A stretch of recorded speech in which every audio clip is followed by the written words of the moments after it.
Hey, what is up, everybody? This is Stevie Breach coming to you live from my kitchen. Professional wrestling lost one of its true legends. These are always some of the saddest videos to make. I know that I make videos talking about professional wrestling. Some people get tuned off by these videos because of the fact that they think people are making money off people's deaths. Honestly, I make videos on YouTube because it's a way to get things off of my mind. I don't really have anybody that I can sit here and talk to about Harley race today. So, here it is with the video. I don't make these videos on every wrestler's death, so I don't feel bad making them. If you don't like it, just don't watch the video and move on to the next one in the catalog. If that's what you're doing, just going video to video. But Harley race is that somebody I watched wrestle when I was a kid. My earliest memories were watching Harley race as the king of WWE. He was managed by Bobby the Brain Heenan. Back in those days, I honestly really believed the gimmicks, and I really thought that Harley race was a wrestling king of wrestling. I didn't understand the gimmick of, like, Vince McMahon kind of wanted the crown to be like a championship. We would later see Macho Man Randy Savage. We would later see Jim Duggan.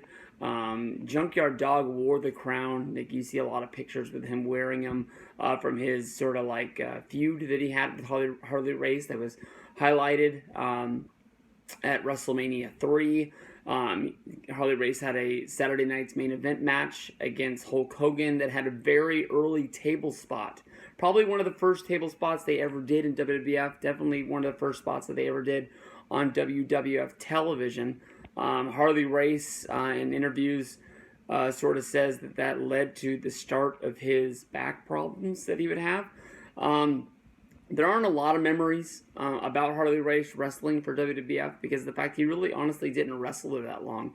And I didn't really truly come to respect Harley race until I was older.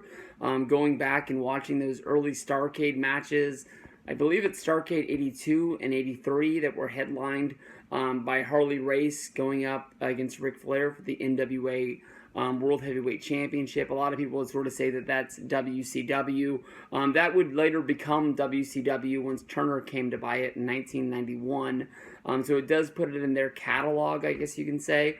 But that was the NWA, where basically the different territories from around the country that were led by like World Class, the AWA up there in northern Minnesota and stuff like that, the Crockett's, all of them came together, had one meeting, and basically said there was going to be one traveling champion that would go from territory to territory defending the championship. It would be a big deal when that championship came in.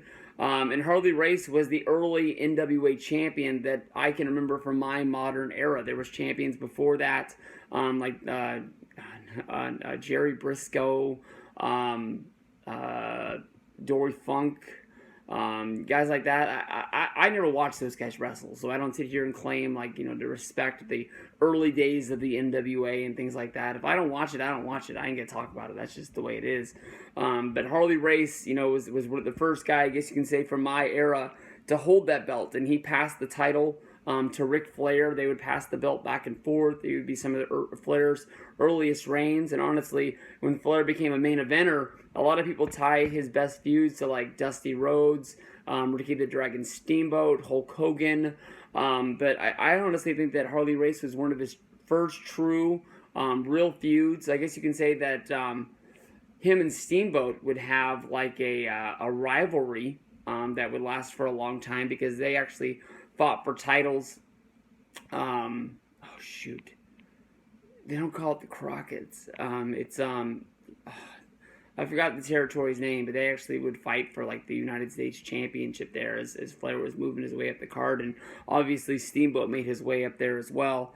But there's good stories about Harley race before joining the WWF. Actually, fighting against, sort of Vince McMahon taking his WWF out of the New York territory and spreading it nationwide.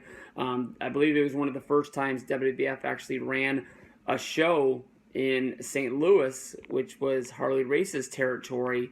Harley showed up to the arena with a gun. Hulk Hogan tells the story, and basically Harley was looking to kill Hulk Hogan. He was looking to kill Vince McMahon. He was really doing anything he had to do to protect his company, his business, his territory, and like his job, I guess you can say.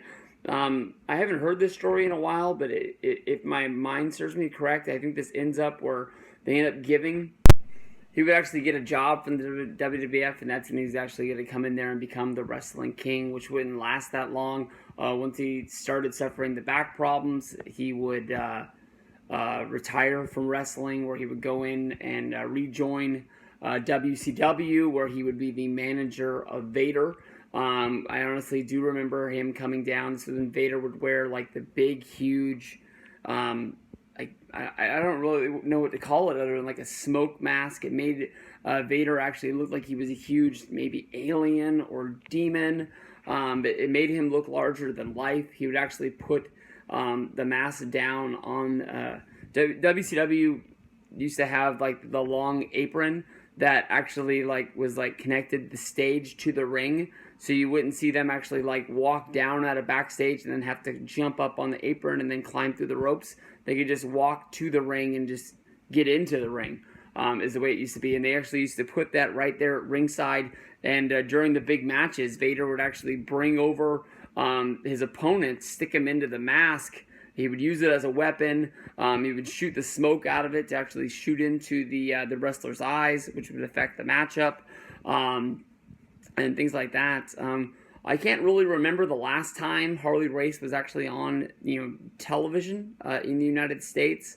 I know that he did a lot of backstage stuff. He did a lot of scouting for WWE. He did training for WWE. I know Ted DiBiase Sr. sent Ted DiBiase Jr. To be trained there. I believe Bob Orton sent Randy Orton to be trained there. That's mainly because of that being his hometown.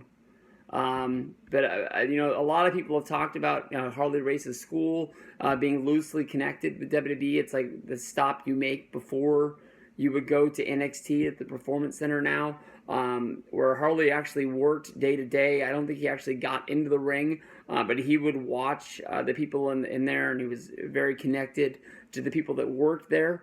Definitely probably wrote the book on how to train guys and made sure that it was followed through day to day.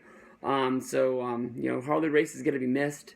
I'm hoping that we can bring my buddy Jim out of retirement. Jim and I, if you're watching this, dude, I know that you can put over Harley Race like nobody else in the world. And I hope, if you got time to sit down to give us a 5-6 minute video, it would mean a lot to me, and I'm sure it would mean a lot to everybody else. Jim actually bought a video. You can watch it on his channel. Not he didn't buy a video. He bought a DVD from High Spots. It's an actual, I believe, 3 or maybe even 4 disc documentary on Harley Race. It's got a lot of hard to find matches on there, as well as at least 2-hour documentary. It's probably going to set you back about $30 if I know right, or if you can wait for a sale. WWE never made a documentary or a 3-disc, 2-disc, 1-disc set.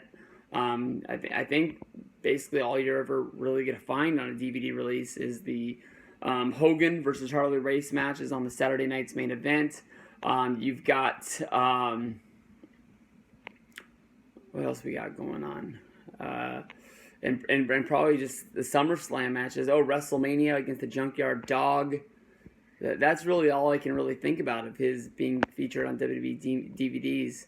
You guys go out of your way, find some Harley Race matches. Him and Flair, probably the best ones that I can think of off the top of my head. Hope you guys enjoy your day. We'll all miss Harley Race a little bit. Peace out.